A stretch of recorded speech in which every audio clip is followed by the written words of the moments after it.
ड्रामे की next episode में आप लोग देखेंगे कि किस तरह से दुआ जुनैरा के चुंगल में फंसकर रह गई है।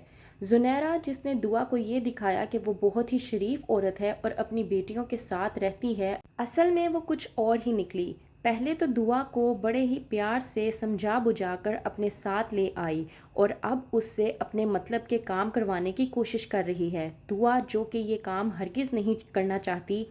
जुनैरा वहीं पर अपने बंदों से कहती है कि ये नई लड़की है और वैसे भी लोग नया चेहरा मांगते हैं। कहता है वो आदमी अपनी मैडम जुनैरा को कि वो लड़की मानने को तैयार नहीं है। इस बात पर जुनैरा को गुस्सा आता है और वो भड़क उठती है।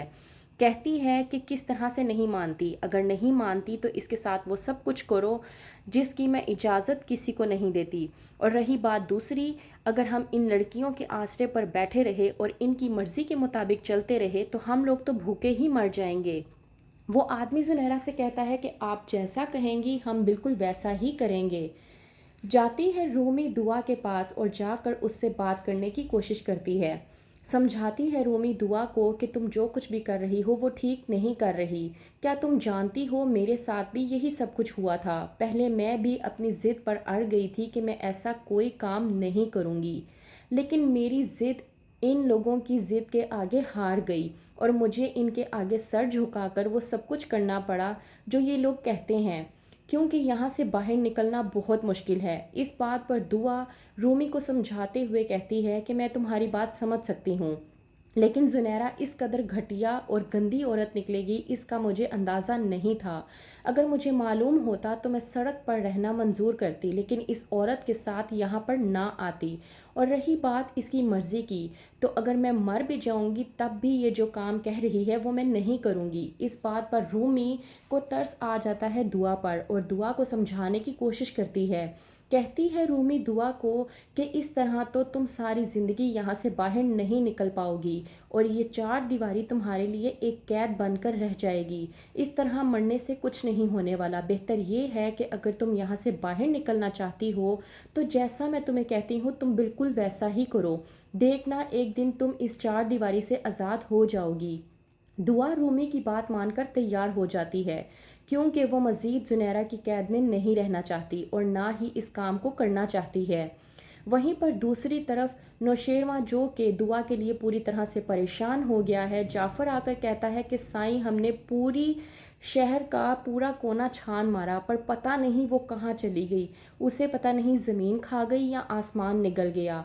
पता नहीं कहाँ है और कहाँ पर हम उनको मज़ीद ढूंढें। इस बात पर नौशेरवां जाफ़र से कहता है कि मुझे यकीन है कि वो मुझे एक दिन ज़रूर मिलेगी और इस बात की गवाही मेरा दिल देता है।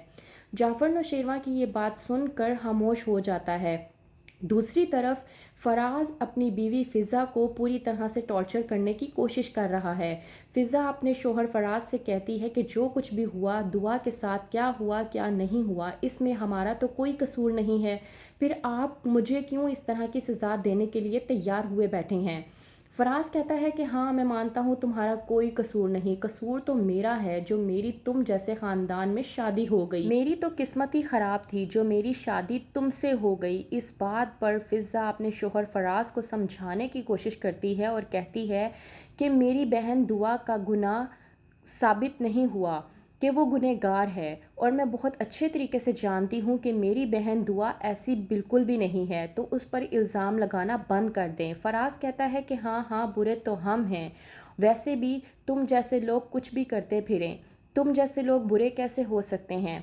वहीं पर दूसरी तरफ रूमी जो कि दुआ को समझा रही होती है और दुआ रूमी की बात मानकर तैयार हो जाती है, तो वहीं पर जुनैरा आती है दुआ को तैयार करने के लिए। जब कर रही होती है जुनैरा दुआ को तैयार, तो कहती है जुनैरा दुआ को कि क्या तुमने कभी खुद को इतना हसीन देखा है। इस बात पर दुआ जुनैरा से कहती है कि नहीं देखा। तैयार करवाकर जुनैरा दुआ और रूमी को एक पार्टी में भेज देती हैं और उसी पार्टी में बाय चांस नौशेरवां भी आ जाता है। और जब नौशेरवां दुआ को देखता है तो उसके तो जैसे रोंगटे ही खड़े हो जाते हैं। दुआ को इस हालत में देखने का तसव्वुर भी नौशेरवां ने नहीं किया था। دعا کے ساتھ زنیرہ کا وہ آدمی بدتمیزی کر رہا ہوتا ہے جس کو دیکھ کر نوشیروان سے بالکل بھی برداشت نہیں ہوتا، اور دعا اپنا ہاتھ اس سے چھڑوانے کی کوشش کر رہی ہوتی ہے اور اس طاق میں ہوتی ہے کہ کس طرح سے وہ یہاں سے بھاگ نکلے، لیکن وہ پوری طرح سے اس آدمی کی نظروں میں ہے۔ تو کیا بچ پائے گی دعا اور سمجھ پائے گا نوشیروان کہ دعا کے ساتھ کیا ہو رہا ہے؟ کیا نوشیروان دعا کو اس دلدل سے بچا کر اپنے ساتھ لے جائے گا؟ کیا ہوگا آگے؟ آپ لوگوں کا کیا کہنا ہے؟ کمنٹس کے ذریعے فیڈ بیک ضرور دیں، اور جاننے کے لیے دیکھتے رہیے ڈرامہ سیریل جاں نثار۔